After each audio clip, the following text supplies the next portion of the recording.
마무리 짓도록 하겠습니다.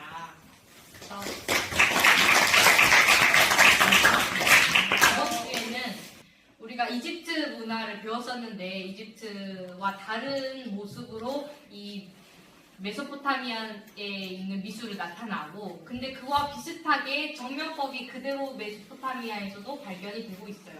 근데 하나의 예외, 하나의 특수성을 가진 게 오늘 배워볼 이 크레타 문명이라고 해서 4대 문명에 속하지는 않지만 이후에 우리가 보게 될 고대 그리스 문화에 어떤 큰 영향을 주었던 이 크레타 문명의 작품을 보면 이게 같은 동시대에 같이 그려졌던 그림인가 싶을 정도로 굉장히 다른 모습을 나타내고 있습니다.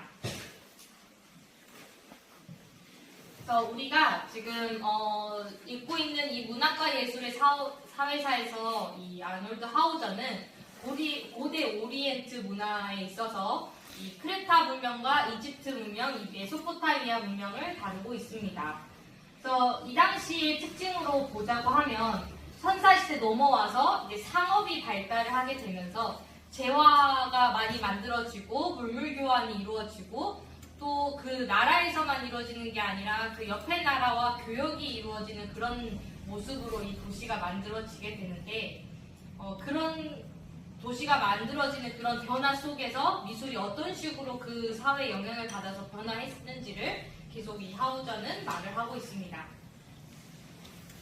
그래서 이제 생산력이 강화가 되면서 자연스럽게 인구가 늘게 되겠죠. 생산력이 강화되면. 근데 반대로 인구가 늘면 늘수록 또다시 그만큼 생산력은 또 강화가 되게 됩니다. 이제 그러다 보니까 그 전까지는 사람들이 동굴에서 살았다면 선사시대로 나와서는 이제 마을을 만들게 됐다가 이 고대 오리엔트 시대에 들어오게 되면 도시의 형태로 만들어지게 됩니다. 그러니까 도시를 중심으로 인구가 집중이 되고 이러한 교환이 집중적으로 이루어지다 보니까 그 도시가 점점 커져서 대도시가 되고 그 대도시 안에서 서로 교육을 위해 뭐 전쟁이나 아니면 다툼이 일어나다 보니까 이거를 통제하는 통제 집단이 만들어지게 돼요. 그러면서 그 통치와 권력을 갖고 있는 그 통제 권력을 갖고 있는 가장 큰 권력이 생겨서 그로 인해서 이제 법과 제도가 만들어지고 중앙 집권적인 왕권이 만들어지게 됩니다. 그래서 그 전까지는 왕이 나타나진 않았다면 이제부터는 왕이 나타나기 시작을 한 거예요. 그래서 그러다 보니까 고대 이집트 보면 그 왕권이 엄청 강했기 때문에 그 아래서 작품을 만든 사람들은 그 왕과 어떤 신을 위한 아주 규격화된 작품들을 만들기 시작한 것입니다. 그래서 오늘 우리가 보게 될 이 메소포타미아를 좀 더 살펴보도록 하겠습니다. 메소포타미아는 이 순서대로 이제 제국이 이루어지게 되는데 첫 번째가 수메르 문명으로 시작을 했다가 아카드인에 의해서 이제 정복을 당해서 아카드 왕조, 그다음에 우루 왕조, 그다음에 성경을 보면 알겠지만 바벨탑이 있는 그 마벨로니아 왕국, 그리고 아시리아인의 침입을 받았다가 다시 신바벨리온 제국이 되고 그리고 페르시아에 의해서 정복이 돼서 이제 메소포타미아는 마무리되게 되는데 이 지역의 최초의 문명인은 이 수메르 문명이라고 하는 수메르인들이었습니다. 이 수메르인들은 수메르 왕국을 건설하고 수메르 문명을 이루면서 이 메소포타 미술의 어떠한 기초를 닦는 데 아주 중요한 역할을 했고 이 수메르 문명은 이제 문자를 사용해서 이제 역사를 만들어 나가기 시작을 합니다. 근데 이 수메르 문명이 어떤 사회 개혁에 이제 실패를 하게 돼요. 그래서 이 와중에 주춤주춤하던 이 와중에 이 유목민이었던 이 아카드인들이 수메르인의 도시 국가들을 정복하여서 메소포타미아 최초의 통일 국가인 아카드 왕국이 설립이 되게 됩니다. 아카드 왕국은 수메르 문명을 이어받아 발전한 형태로 나아가면서도 이 아카드 미술 또한 같은 양식의 모습을 나타나게 돼요. 이 수메르 문명과 같이. 그러면서 다시 수메르인들의 영향력이 강해지면서 수메르 문명이 다시 부흥을 하기도 합니다.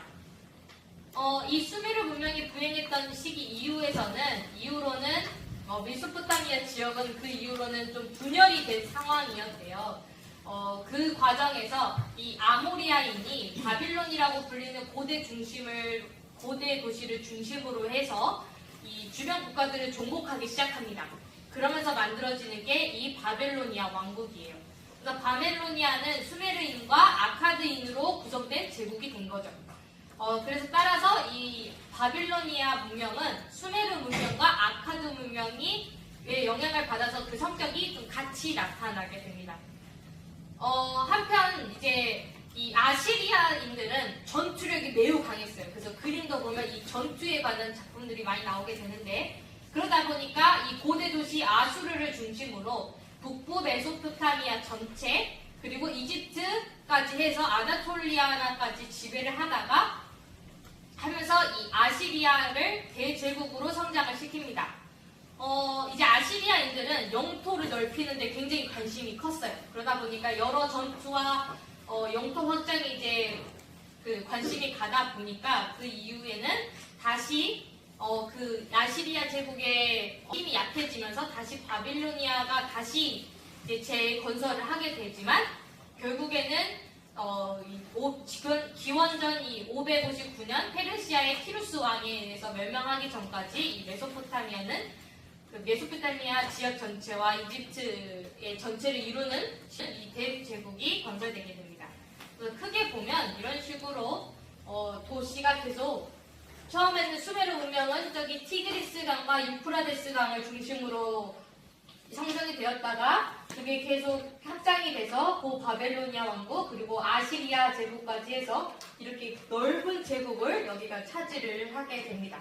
그래서 이 메소포타미아라는 뜻 자체가 이게 그리스어로 표현을 한 건데, 여기 보이는 이 빨간색 부분, 이 메소라는 뜻이 중간을 뜻하고, 그 여기에 포타가 강을 뜻하고, 옆에 미아는 도시를 뜻합니다. 그래서 이 메소포타미아 자체의 이름 뜻이 두 강 사이에 있는 도시를 의미해요. 메소포타미아는 두 개의 강이 흐릅니다. 그게 티그리스 강과 유프라데스 강이에요. 그래서 이 메소포타미아의 뜻 자체가 두 강 사이에 흐르는 도시라는 것을 뜻합니다. 그래서 이 메소포타미아 문명을 하면 이 비옥한 초승달이라는 게 계속 보이는데, 이 비옥한 초승달이 이 모양, 이 초록게 보이는 이 모양 있죠?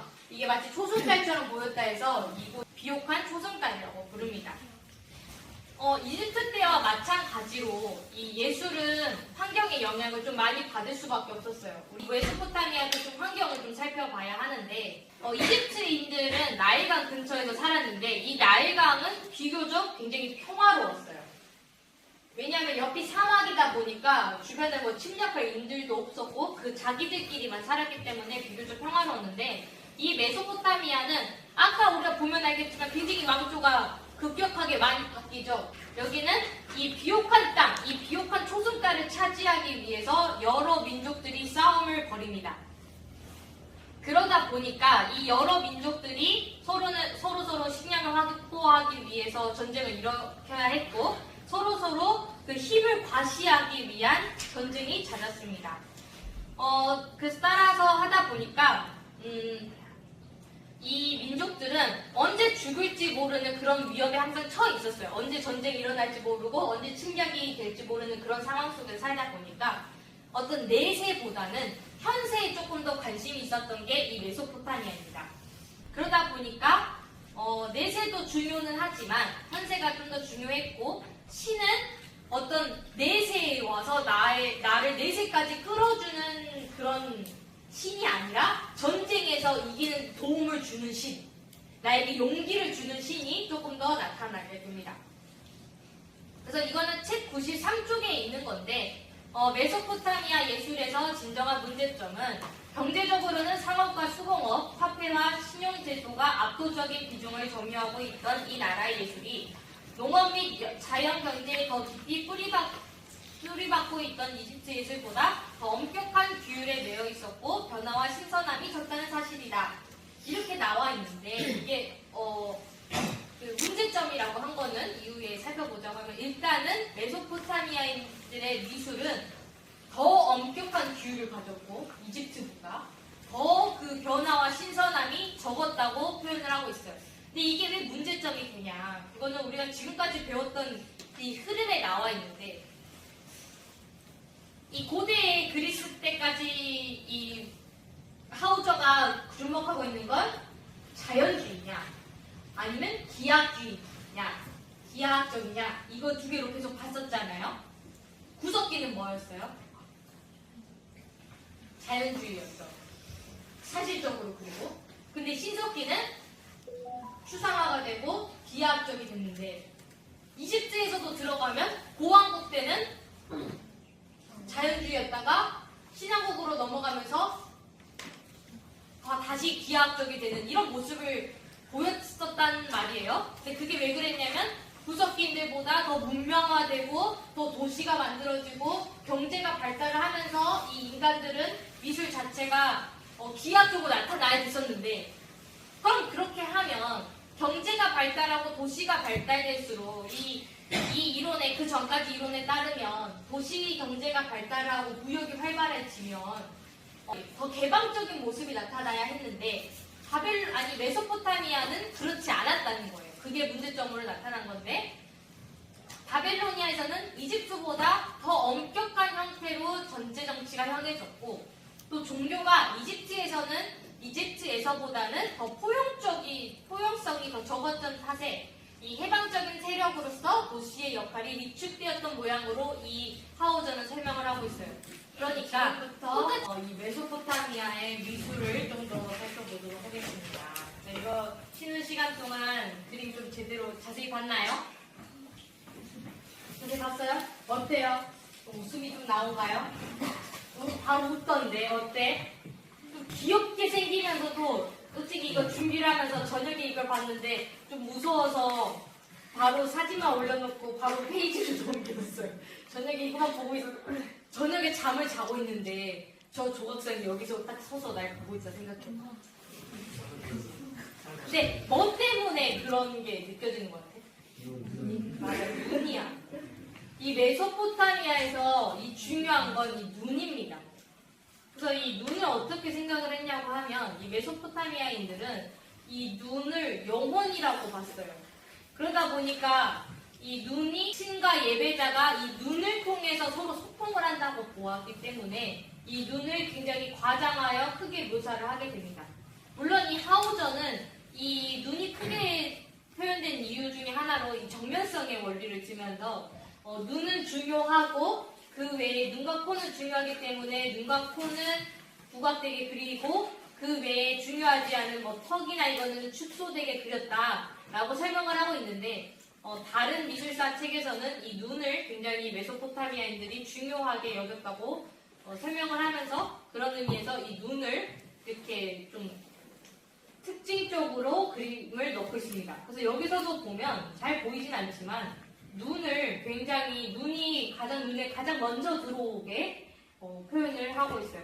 두 번째로는 이 우르의 깃발이라고 하는 작품을 보도록 하겠습니다. 이거는 이름 자체로 이제 우르의 깃발이라고는 하고는 있지만 실제로 이거를 최초 발견자가 이거를 군기 그러니까 군대에 사용했던 깃발이라고 해서 깃발이라고 한 거지 실제로는 깃발보다는 어떤 장식품 혹은 이제 부속물로서 작용을 했다고 추정을 하고 있습니다. 우리가 이제 살펴볼 거는 이 판 중에서 이 앞면과 이 뒷면, 이 장식판 총 두 개를 살펴볼 거고요. 각각의 판에는 인물과 동물들이 있는 여러 장면이 총 3개의 층으로 표현이 되고 있습니다. 그래서 각 층에서 어떤 이야기를 하고 있는지를 살펴볼 건데 여기에서 이 장식 조각으로서 이 조각이랑 붉은색 조각은 석회암, 청금석이 이제 쓰였는데 그 돌을 조각을 내서 이제 이 파란색을 만들었다고 해요. 근데 이 파란색 돌이 왜 중요하냐면 이 파란색 돌이 라피스 라줄리라고 하는데 이게 이 아프가니스탄에서만 생산이 이제 추출이 되는 돌이었대요. 그러니까 아프가니스탄과 교역이 이루어졌다는 증거물이기도 하며 그 교역을 전문적으로만 하는 종사했었던 상인들이 있었을 것으로 주장을 하고 있습니다. 그래서 그 두 개의 판을 좀 더 살펴보도록 하겠습니다. 어떤 이야기를 하고 있는 것 같나요? 윗판은 어떤 이야기인 것 같나요? 좀 더. 뭐가 보이죠 일단은? 마차, 전차가 보이죠 일단은. 그 다음에 어쨌든 사람이 좀 보이고 마차를 끄는 말도 보인다면 아래는 좀 어떤가요? 뭐 농사를 좀 짓고 있는 것 같기도 하고 뭔가 들고 움직인다던가 좀 앉아있는 모습이 좀 많죠. 아래에 있는 사람보다 위에 있는 사람의 어떤 복장이나를 봤을 때 아래에 있는 사람들이 군인 같나요? 위에 있는 사람들이 좀 더 군인 같나요? 무기를 일단 들고 있는 게 보이죠? 위에서 보면 아래에 있는 사람들보다는. 그래서 이거는 위에는 전쟁의 판이면 아래는 평화의 판이라고 이름을 부르고 있습니다. 그래서 우리가 이 전쟁의 판을 먼저 보자고 하면 근데 전쟁의 판이라고 하니까 좀 전쟁이 일어나는 것처럼 보이나요? 우리 이집트 미술을 다시 생각을 했을 때 여기에서 가장 중심이 되는 인물은 누구였을까요? 힘이 가장 센 왕. 그러니까 왕은 어디 있었을까요? 가운데. 왜? 크기가 가장 크거든요. 그치? 크기가 가장 크고 그 아래를 작고 그 다음에 잘 살펴보면 군사와 포로가 있습니다. 포로는 누구였을까요? 좀 어깨를 웅크리고 있는. 보이나요? 전사들은 어깨를 딱 펴고 꼿꼿하게 딱 서 있어요. 여기 보면. 여기 딱 서 있죠? 근데 여기 있는 사람들 보면 이렇게 하는 것처럼 구부러진 모습을 보이고 있습니다. 그래서 첫 번째 단은 권력자 앞에선 포로를 표현을 하고 있고 두 번째에서는 우르 군대와 포로 행진 그리고 세 번째에서는 전차와 포로의 시신을 나타내고 있습니다. 시신 찾을 수 있겠나요? 말 아래 있죠. 말 아래 이렇게 시신이 있습니다. 그 다음에 우리가 아까 봤던 것처럼 그 가장 중요 인물은 천장으로 표시된 이 나무를 뚫고 나올 만큼 굉장히 크게 표현이 되어 있다는 것을 우리가 찾을 수 있습니다. 그러면 그 다음 거를 본다면 조금 더 평화로운 그 당시에 어떤 농사의 어떤 모습이나 그런 축하연을 보여주고 있다고 합니다. 그래서 1단에서는 왕과 귀족들이라면 여기에서도 왕은 누구겠어요? 위에 가장 큰 사람이겠죠. 가장 큰 사람을 보면 옷도 장식이 좀 더 많고 크기도 훨씬 크면서 한쪽에서 딱 보고 있는 듯한 그런 모습을 보여주고 있습니다. 두 번째 단에서는 가축을 이끄는 사람들을 보여주고 있다면 세 번째 단에서는 그 곡식을 나르는 모습을 보여주고 있습니다. 그래서 이 왕이 착용하고 있는 이 치마처럼 보이는 이 옷이 이게 카우나케라고 하는 모직 치마를 말을 하면 이 당시 사람들이 왕족들이 입었던 치마를 말을 한다고 합니다. 그래서 자세히 보면 악기를 연주하고 있는 사람이 보입니다. 찾을 수 있나요? 여기 보이죠? 저기 끝에서 첫 번째 단 오른쪽에서 두 번째 보이죠? 저기 악기를 연주하고 있는 이 수금을 연주하고 있는 연주가들도 보이고 있습니다. 그래서 이렇게 전쟁과 평화의 판을 두 양쪽에서 어떤 승리의 어떤 모습으로서 그 장식품으로서 이게 나타나게 됩니다. 이런 식으로 이 메소포타미아는 당시의 어떤 전쟁의 기록, 승리의 기록을 나타내고 있는데 두 번째로는 이 아까 아카드 왕족의 이 어떠한 나람신의 승전 기념비를 좀 살펴보도록 하겠습니다. 선생님이 좀 설명을 해볼 테니까 그걸 상징하는 거를 좀 찾아보도록 해봅시다. 여기서 여기서 나람신은 누굴까요? 나람신. 너무 쉽게 찾을 수 있겠죠. 딱 봐도 이 아래에 있는 이 어떤 노예나 아니면 적군들을 짓밟고 올라서 있는 저 뿔이 두 개 달린 뿔 달린 헬멧을 쓰고 있는 사람이 이 왕입니다. 그래서 이쪽 그림 봤을 때 이 왕 머리 위를 보면 태양과 달이 두 개가 동시에 떠져 있어요. 보이죠? 보이나요? 저 위에? 그래서 이 왕은 이 태양과 달의 보호를 받으면서 이 적을 물리치고 있는 모습을 이 기념비에서 보여주고 있습니다. 이제 좀 더 넘어가서는 우리가 메소포타미아면 가장 유명하다고 할 수 있는 이 함무라비 법전에 대해서 살펴보도록 하겠습니다. 실제로 이거는 이제 눈에는 눈, 이에는 이.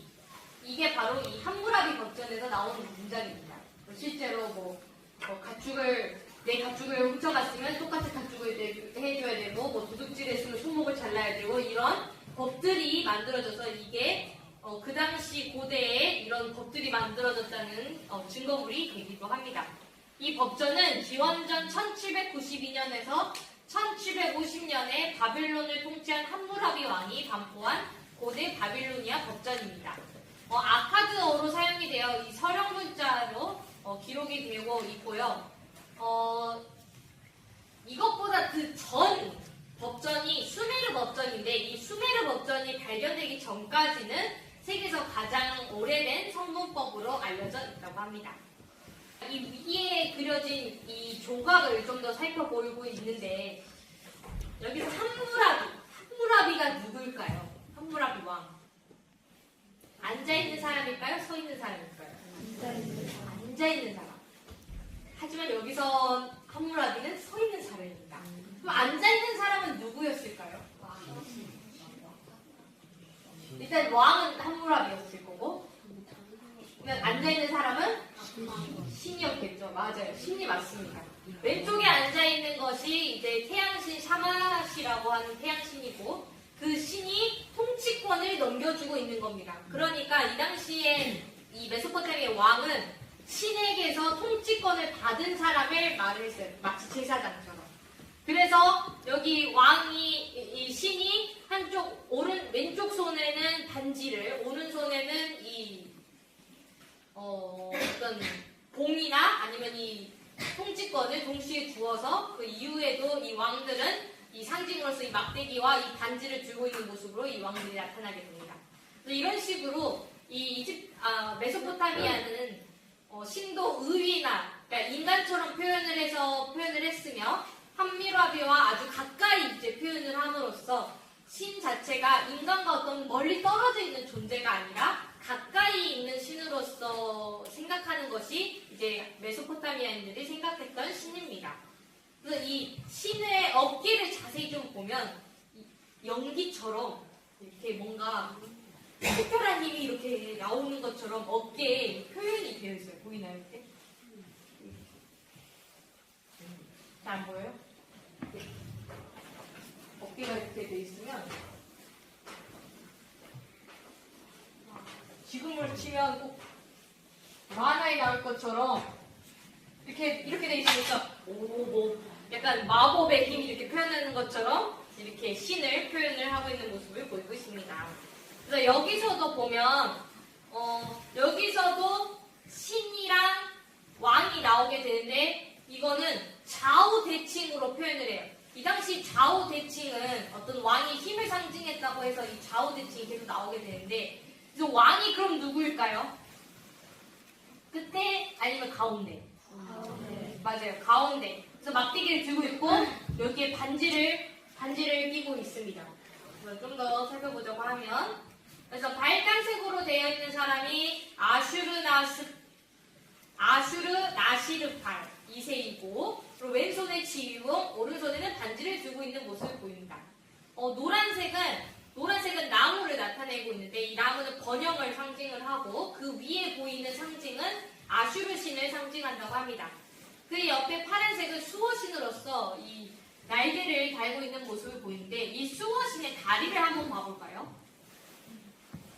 근육이 정말 사실적으로 표현되어 있는데, 운동하는 사람들, 오늘 이제 궁금한 사람들은 집에 가서 보디빌더나 아니면 뭐 김종국의 몸을 찾아보게 된다거나 하면 이 다리에 근육이 나타나게 되는데, 이 보면 우리가 알이 베인다고 하죠. 그 알 부분이 정말 사실적으로 이 근육의 모습이 표현되어 있는 모습을 볼 수 있습니다.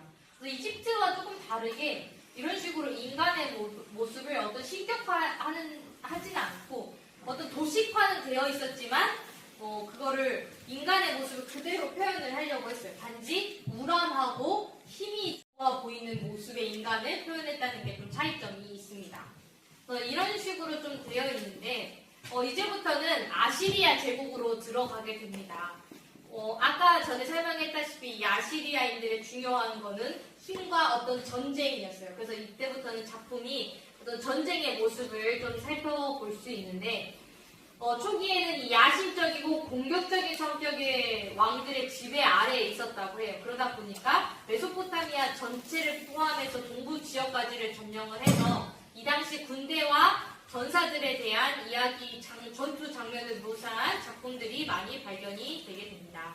그래서 통치수단으로서 미술 성격을 좀 강화했다고 볼 수 있는 게 왕과 국가의 위대함을 보여주고자 이 대형 상징물들과 전쟁 묘사를 보여주는 이런 부조가 나타나게 됩니다. 그래서 지금부터는 이 부조를 보여줄 건데 굉장히 사실적이고 굉장히 멋있고 정말 정교하게 잘 되어 있어요. 그래서 좀 더 살펴보도록 하겠습니다.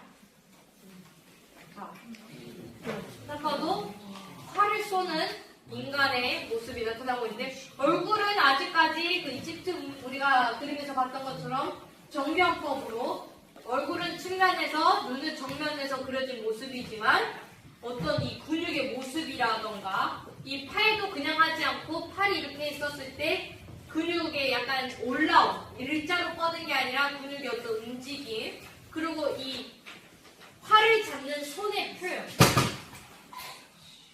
그리고 자세히 보면 말의 갈기가 다 조각이 되어 있어요. 보이죠?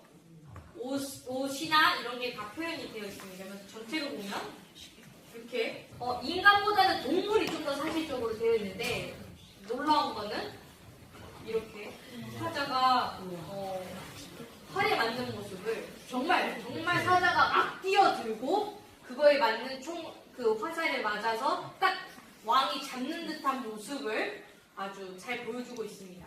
그래서 당시 아시리아 사람들은 새로운 땅을 정복을 하면 그 땅에서 가장 강한 동물을 죽이는 어떤 의식도 가지고 있었다고 주장을 하고 있어요. 그래서 이 사자를 좀 더 살펴보자고 하면 그 전까지 우리가 이집트 사람들 보면 사자가 죽어 있으면 다 똑같이 사자가 죽어 있는 모습을 이렇게 똑같이 나열이 되어 있다면 이제는 여기서 그러지 않아요. 다양한 모습으로 죽어 있는 사자를 볼 수 있습니다. 이 사자 너무 귀엽지 않나요? 이렇게 죽는 거예요. 이렇게 배를 깔고 죽은 모습. 여기 보면 화살에 맞아서 막 울고 있는 듯한 암컷 사자. 그리고 죽어서 몸이 축 처져 있는 사자가 있는 반면 이렇게 어깨까지는 괜찮아서 이렇게 엎드리고 있는 사자. 보면 여러 사람의 창에 찔려서 있는 사자의 어떤 고통스러운 모습. 이 장화까지. 그리고 이런 모습도. 정말 표현을 잘했죠. 그래서 이러한 그림이 이제 그 전까지는 좀 양식적이었다, 어떤 기하학적이었다라고 평가되지만 기원전 8세기나 7세기에 이르러서는 이게 어떤 자연주의라는 세례를 받기도 합니다. 자연주의였다는 평가를. 하지만 동물에서 그런 모습이 나타났는데 이거는 양식화할 가치가 없었기 때문에, 그러니까 우리가 양식화하고 도식화했다는 거, 그거를 신적으로 보이고 절대적으로 보이기 위해서 만드는데 동물은 그럴 필요가 없어서 자연주의적으로 그렸다라는 것이 이 하우저의 의견입니다. 그래서 그 다음에는 여러 사람들이 질문을 줬는데 왜 여기 표현을 잠깐 봐볼까요? 책에서 보면 97쪽에 보면 어떤 조각들은 어떤 측면에서 보아도 완전 무결하며 이치에 맞고 완벽한 형식을 갖춘 상을 만들려고 했다라고 하면서 다리가 5개 달린 동물을 설명을 하고 있습니다. 그래서 여러 지금 학생들이 질문해, 아니 어떻게 다리가 5개 달린 동물이 완전 무결하고 정확한 걸 말을 하냐라고 하는데 그 작품이 책에서는 사진이 안 나와서 그러는데 이 작품입니다. 교수님은 기억하시는지 모르겠어요. 이게 루브르 박물관에 있었습니다. 그래서 실제로 이집트 미술가 보면 메트로폴리탄에도 있었는데 이집트 미술이 정말 안타깝게도 기억이 잘 나지 않아요. 공부를 하고 갔다면 정말 기억을 많이 있었을 텐데 이 작품이 이렇게 걸려져 있습니다. 그래서 여기서 보면 이걸 좀 더 옆에서 보면 이게 5개라고 하는 게 다리가 몇 개죠? 5개. 근데 이게 이 신 이름이 라마수라고 하는데 아시리아의 수호신입니다. 그래서 이게 지금 이런 식으로 되어 있는데 어떤 궁전의 앞을 지키는, 우리나라로 치면 혜택, 우리나라도 궁궐에 가면 사자 두 마리가 딱 앞에 있죠. 그런 것처럼 얘네들은 이 라마수를 앞에 세워놨다고 합니다. 근데 여기서 보면 얼굴은 뭐죠? 사람, 몸은 동물인데 여기서는 황소와 사자의 몸이라고 해요. 그리고 몸은 황소와 사자인데 뭘 가지고 있죠? 날개를 가지고 있습니다. 그래서 이거는 수호신을 말을 하고 있는데 왕궁을 중심으로 어떤 제한된 범위로 이게 발견된 것을 봐서 이거는 권력의 상징으로 보이고 있고요. 아시리아 사람들은 이 라마수를 왕궁과 도시를 지키는 수호신으로 믿었으며 왕궁 입구에 라마수 동상을 세워 나쁜 기운이 들어오는 것을 막았다고 합니다. 그래서 이게 왜 이제부터 완전 무결할 거를 상징을 하냐? 이건 동물을 보면 압니다. 정면에서 보면 다리가 몇 개로 보이죠? 앞에서 아까 이렇게 하고 있으니까. 근데 옆에서 보면 네 발입니다. 그거를 이렇게 표현을 한 거예요. 어디서 봐도 모습이 다 똑같게. 앞에서 봐도 두 발을 하고 있으니 동물이고 옆에서 봐도 네 발로 보이고 있으니까 완전 무결해. 그래서 5개의 발이 만들어지게 됩니다. 뭔지 알겠죠? 여기 앞에서 보면 사자가 이러고 있는 건데 그럼 여기 앞에 한 다리가 가리게 되잖아요. 이거 만약에 또 여기 한 다리가 없으면 그치 한 다리가 없고 이렇게 한 다리가 있으면 옆에서 보면 3다리밖에 안 보이니까 한 다리를 더 그려 넣어서 옆에서 봐도 동물처럼 앞에서 봐도 동물처럼 그려서 어디서 봐도 동물처럼 보이는 완전 무결한 모습을 보이기 위해 다리가 5개로 표현이 되게 된 겁니다. 어떻게 질문 좀 더 됐나요? 5개의 다리, 즉 꼭 2개의 동물이 합쳐져 있는 것처럼 보이는데 어디서 보아도 완전 무결하며 이치에 맞고 완벽한 형식을 갖춘 상으로 만들려고 했던 이 메소포타미아인들의 이 모습이 잘 보여주는 법상이었습니다. 지금 화질이 좀 좋지 않은데 이제부터는 신바빌로니아 시대로 넘어가서 이 이슈타르의 문을 좀 더 살펴보도록 하겠습니다. 지금 보이는 이 장면은 베를린에 있는 이 페르가몬 박물관에 있는 이슈타르 문인데 실제 문을 뜯어온 건 아니고 그 발굴할 때 그 모습을 통째로 실어와서 10여 년간 모사하고 복원을 한 모습이에요. 그래서 실제로 이런 파란색 모습을 썼다고 합니다. 그래서 이게 어떤 문제점이었냐면 이게 당시에 이런 식으로 지어졌을 것이다 라고 하는 어떤 복원도인데 이게 그 전까지 그 기원전 3세기만 해도 이 7대 불가사의 중에 하나였다고 해요. 그 이유가 뭐냐면 이 문 자체에 사용됐던 이 파란색을 만들기 굉장히 어려웠는데 어떤 식으로 만들어졌을까 하면서 이제 불가사의가 됐지만 이후에는 그 방법이 발견이 되면서 그 실제 불가사의는 안 들어갔다고 합니다. 그래서 실제 크기는 이 정도로 아주 크다고 합니다. 그래서 이게 이 파란색이 왜 불가사의였다고 하면 이 파란색을 내기 위해서는 진짜 매우 높은 온도에서 구워야 된다고 해요.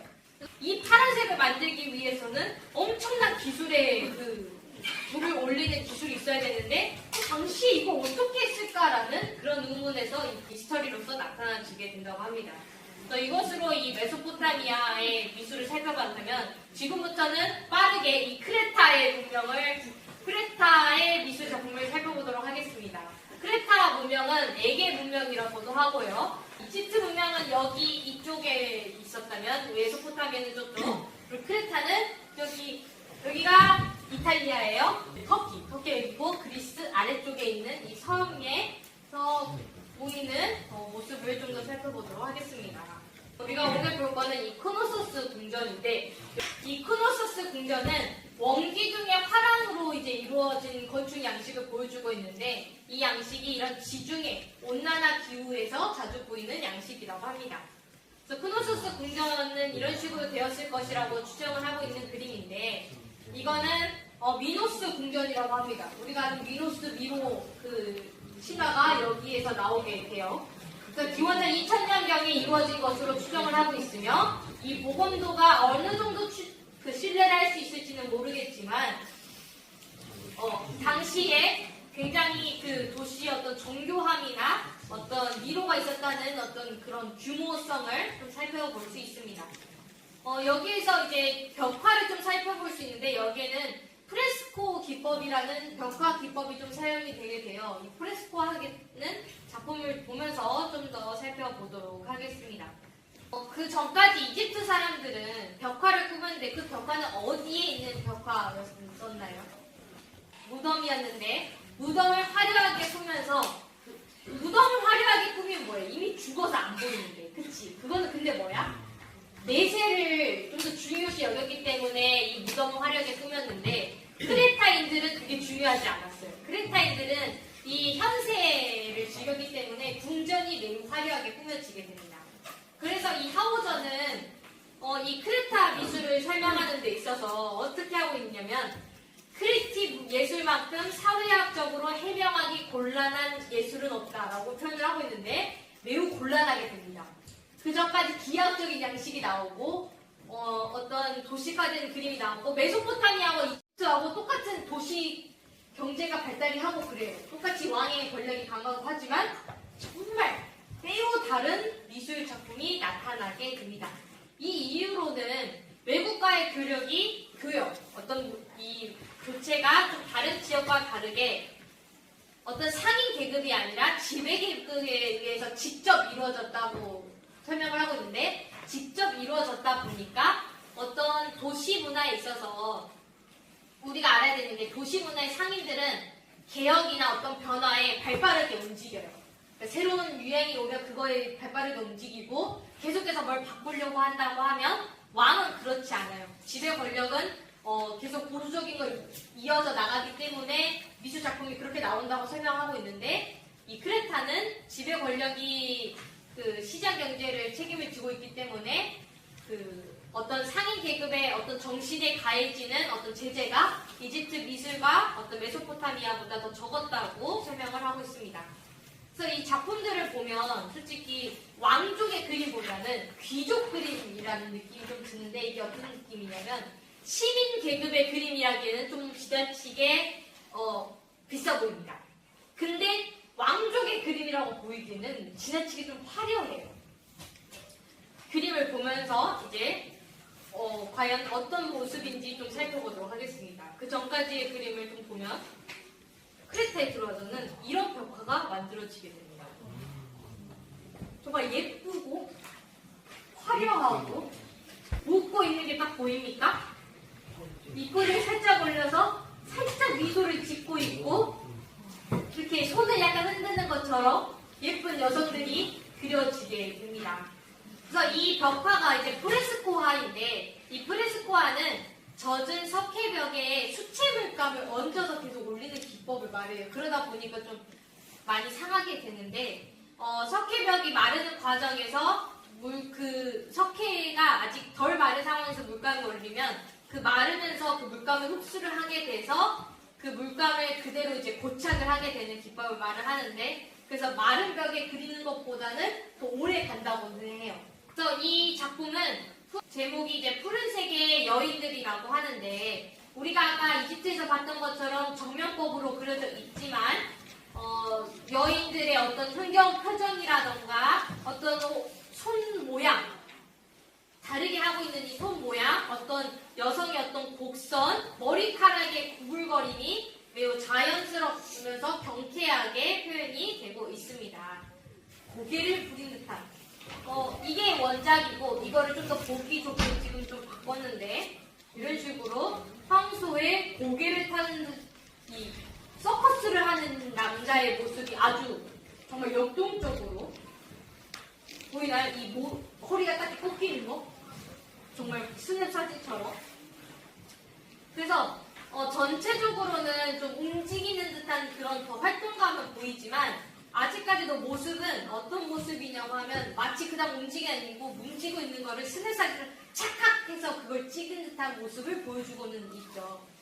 그래서 이 오른쪽은 이제 날뛰는 황소라고도 하고 황소가 고개라고도 하는데 이 끝에 보이는 여자는 이제 고개를 부리는 사람이고 앞에는 황소를 타면서 이제 실제로 서커스를 부린 사람이면 그 옆에는 곡식을 나르는 모습도 보이고 있습니다. 이런 식으로 어떤 소가 막 움직여지고 흰 허리의 이 곡선이나 아니면 특히 이 남성의 이 모습이 정말 사실적으로 정말 마치 바로 뒤로 돌 것 같이 사실적으로 역동적으로 표현된 모습을 볼 수 있습니다. 한편 이런 동물 작품도 그려지게 되는데요. 혹시 어떤 동물인지 아는 사람 있을까요? 그리핀. 맞아요. 그리핀입니다. 얘가 바로 그리핀으로 새 머리와 사자 몸을 하고 있는 이 순환 속 인물도 이런 식으로 자신의 집을 이게 무덤 벽화가 아니라 집의 벽화입니다. 궁전의 벽화예요. 이집트의 미술과 다르게 정말 예쁘게 꾸미면서 살았구나. 정말 미술이 좀 더 자유분방했다. 그렇기 때문에 이 하우저가 이 크레타 미술을 보고 정말 곤란한 미술 작품이다라고 설명을 하는 거예요. 이게 설명이 잘 안 되거든. 어떻게 도시 문명이 발달하고 있는데 이런 자유분방한 미술이 나올 수 있었는가를 하게 됩니다. 그래서 그 다음을 보면 여기가 해양 도시잖아요. 해양 국가다 보니까 이 해양 생물들이 이제 벽화에 나타나기 시작합니다. 바로 이렇게. 맞아요. 물고기 생김새를 알고 있었다는 점. 그리고 그 생김새를 굉장히 잘 그렸다는 점. 이거를 하나씩 보면 이렇게. 또 도식적인 좀 장식적이지만 이런 식으로 하고 있고 어때 물고기 보이나? 이건 뭘까요? 성게. 성게도 표현되어 있고 물고기가 여러 개로 막 뛰어다니는 듯한 모습을 보여주고 있습니다. 그 다음 작품은 더 귀여워요. 내가 이 고대 오리엔트 예술 중에서 가장 좋아하는 작품인데 나는 정말 귀엽게 생겼죠. 어떤가요? 만화 캐릭터처럼 생겼는데 이런 식의 아주 자유분방한 예술이 이 크레타에서 나타나게 됩니다. 문어가 뭔가 이렇게 도식적으로 방반해서 보이지만 문어의 어떤 눈 표현이라든가 눈 표현이 정말 지금 애니메이션에서 나올 것처럼 귀엽지? 이 문어 빨판. 그래서 우리들은 한번 그려볼까 하는 생각 중입니다. 그 다음에 이런 식으로 꼭 외계 생물체처럼 또 표현을 하기도 했습니다. 아니 문어인지 모르겠지만 해양 어떤 생물로 추측은 하고 있어요. 어디서 다 보석 같은 해양 생물가 있지 않아요? 뭔가 깃털을 갖고 있거나 아니면 뭐 촉수가 굉장히 얇은 거 해파리로도 볼 수 있고 이런 작품들이 이제 크레타에서 만들어지게 됩니다. 그래서 지금까지 우리는 이 크레타와 어떤 메소포타미아 그리고 이집트까지 해서 이 고대 고대 오리엔트 문화를 살펴봤는데 이게 이 작품의 이 연대가 거의 3,000년에 걸친 문화예요. 근데 이 문화를 한 번에 이렇게 정리를 하기에는 좀 다소 어려운 감이 있다고 여기서도 설명을 하고 있는데 그리고 유물이 지금 보는 고대 그리스보다는 적기 때문에 그거 하나로 이 방대한 예술을 설명하기에는 어렵지만 그럼에도 불구하고 이런 모습으로 발전이 이루어졌고 이런 모습이 나타났다 정도를 알았으면 좋겠습니다. 그래서 우리가 지금까지 본 걸 좀 중점적으로 보면 자연주의냐 아니면 기하학주의냐 두 개가 좀 같이 동시에 나타났냐 그리고 시대와 환경이 어떻게 예술에 영향을 미쳤는가가 이 고대 오리엔트에서는 가장 중요했다고 볼 수 있습니다. 그럼 지금까지 이 고대 오리엔트 문화를 마치도록 하겠습니다.